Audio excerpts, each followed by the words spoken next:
Hello everyone. Today I will tell you a story. The story is titled, Tama and the Habit of Waiting for Me to Stand Up. Please like and subscribe to my channel if you appreciate me. You can skip this if you don't and oppose. Like this video. Thank you very much. The story begins as follows. Every morning in my house begins the same way, even though no alarm clock has ever agreed to cooperate with me. I wake up slowly, half buried under a blanket that has lost its original shape, staring at the ceiling while my thoughts wander somewhere between yesterday and the long list of things I should do today. The room is quiet. No phone notifications, no footsteps, no voices.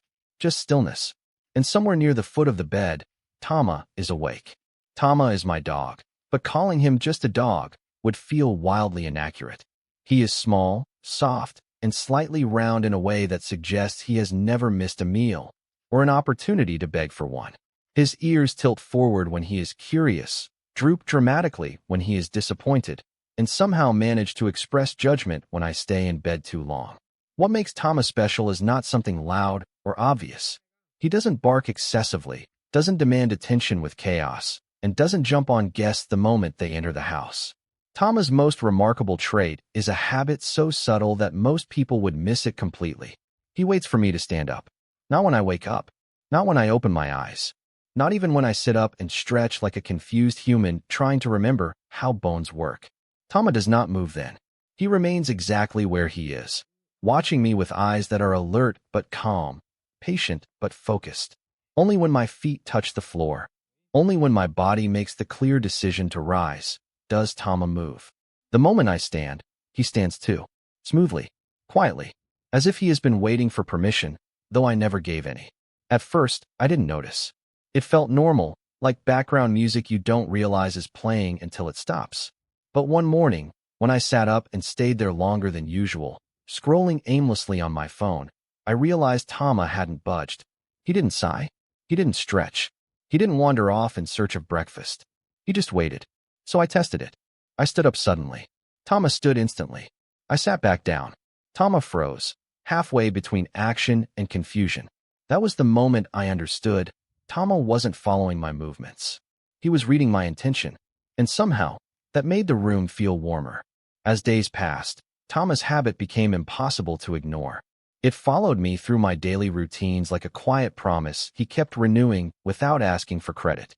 When I worked from home, I often spent hours sitting at my desk, shoulders tense, eyes tired, thoughts tangled. Tama would curl up near my chair, sometimes touching my foot with his back, sometimes leaving a respectful gap, as if he understood that humans, like computers, occasionally need personal space to reboot. But the moment I pushed my chair back and placed my feet firmly on the floor, Tama's head would lift. Not when I sighed. Not when I stretched my arms. Not when I complained out loud about unfinished tasks. Only when I stood. He would rise, tail gently wagging, not wildly excited but steady and hopeful. His expression seemed to say, this is happening now. It didn't matter if I was getting up to grab water, to answer the door, or just to pace around while thinking. Tama followed every time, matching my pace, never rushing ahead. He walked beside me like a tiny guardian who believed that standing up was a decision worth honoring. One afternoon, I tried something different. I stood up, took 2 steps, then stopped. Tama stopped too. He looked up at me, eyes searching my face, as if waiting for instructions that would never come. Why are you like this? I laughed softly. Tama tilted his head, clearly unconcerned with philosophical questions. That evening, a friend came over. While we talked, Tama behaved as usual, quiet, polite, occasionally positioning himself strategically close to the snacks. At one point, I stood up to refill our drinks. Tama stood too. My friend noticed. Does he always do that? She asked. I watched Tama, now patiently waiting by my side. Yeah, I said. He waits for me to stand. That's weirdly respectful, she laughed. But it wasn't respect in the human sense. It was something simpler and deeper. Tama wasn't obeying me. He wasn't trained to do this.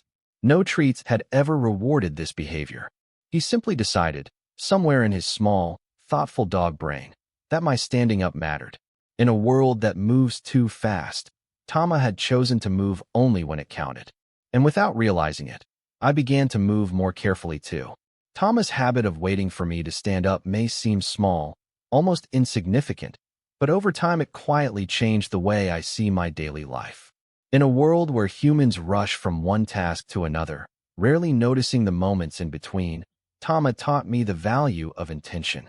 He doesn't react to noise, restlessness, or distraction. He responds only when I truly decide to move forward. That habit reminded me that animals don't just live beside us. They observe us, learn from us, and reflect our behavior in gentle ways. Tama doesn't need words to show care. His patience, presence, and quiet loyalty are lessons in empathy. He shows me that companionship isn't about constant attention, but about being there at the right moment. From Tama, we can learn to slow down, to act with purpose, and to respect the rhythms of those we live with, human or animal. If we paid attention the way Tama does, we might become better listeners, kinder companions, and more thoughtful individuals. In modern life, where stress often disconnects us from ourselves and others, animals like Tama remind us to stand up, not just physically, but emotionally, to choose care, to choose presence, and to walk forward together, one calm step at a time.